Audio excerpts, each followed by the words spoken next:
One of my friends from high school, Naja, who became a Raiderette for the Oakland Raiders in the 1990s, also contributed to the local music scene with her original recording of Brown Air for our Clean Air Awareness CD called Transcentury Detour.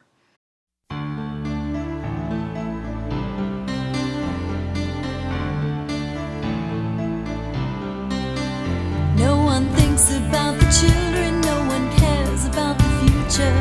They walk around with seizures, covering their eyes, blinded by the lies of politicians, kissing their babies, but that's where their devotion ends, and that's how pollution begins. Brown air, brown earth, brown water, poisoning the masses, and no one seems to care as the brown dirt passes through our eyes, lungs and hair. Doesn't anybody care?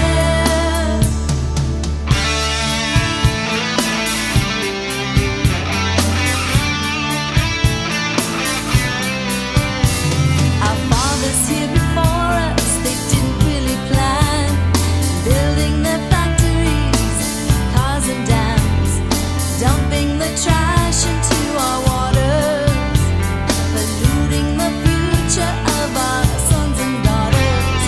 Now we're left to clean up. Can it really be done? Pulling together for our planet as people, as one.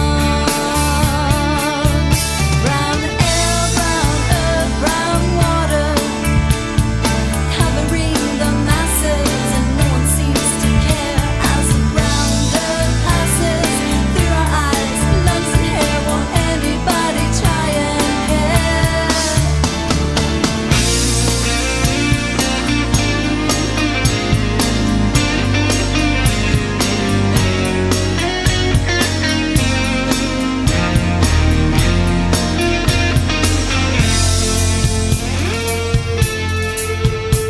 Solutions won't come overnight, but with direction and the sight to stop pollution, we just might save the earth, water, sky for the future generations, for the little guys.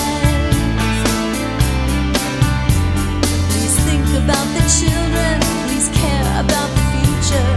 Open up your eyes, your hearts, your hands to see what beauty lies, and go and do.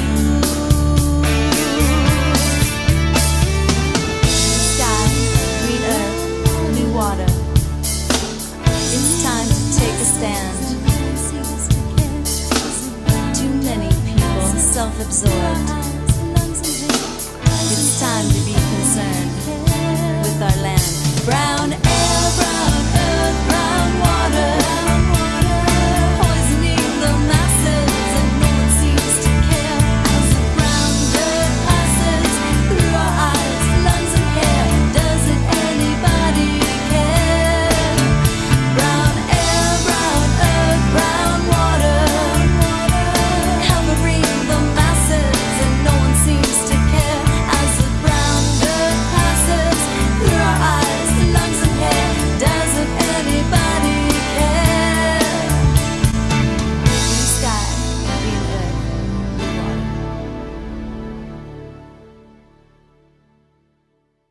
Quad 106.5 with Alex Cosper. Feeling good that News and Review is recognizing me this Thursday.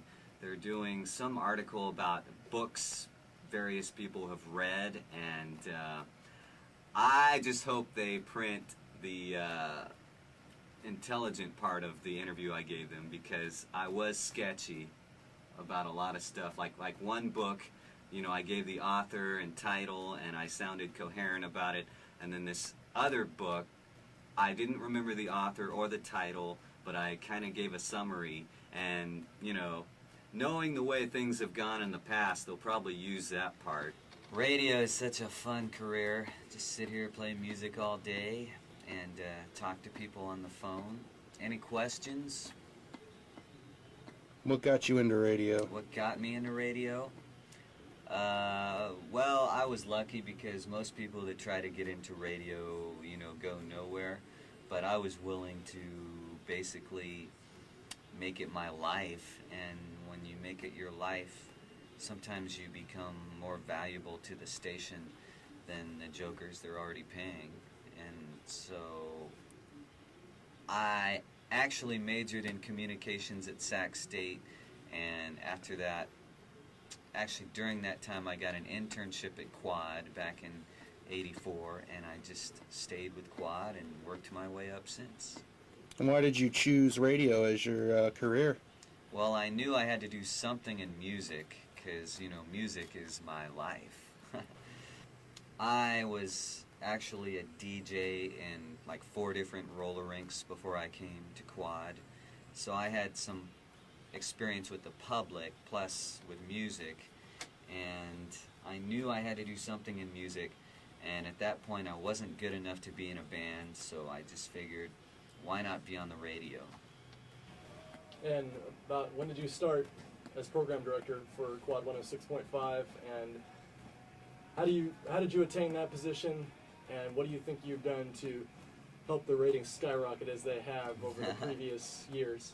That's an amazing question, because the answer would be, an hour long, but I'll try to summarize it. Please do. And the battery's only so strong. Well, how did I attain the position of program director? It was just working my way up to it, to the point where there was an opening, and I was the most viable candidate.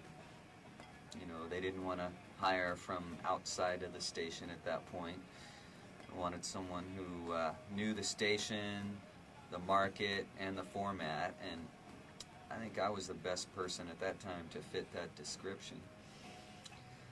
But what was the rest of that question? The rest was, how long have you been program director, and how much do you think you're responsible for the ratings to have gone through the roof like they have? What do you think you've totally. done, and what do you think you've done to contribute? How long have you been doing that? Well, in '91 they named me program director, but it wasn't really until '93 I really had all the control and power that a program director has, which is pretty much overseeing the station, the on-air sound, and making sure we always sound better than everybody else.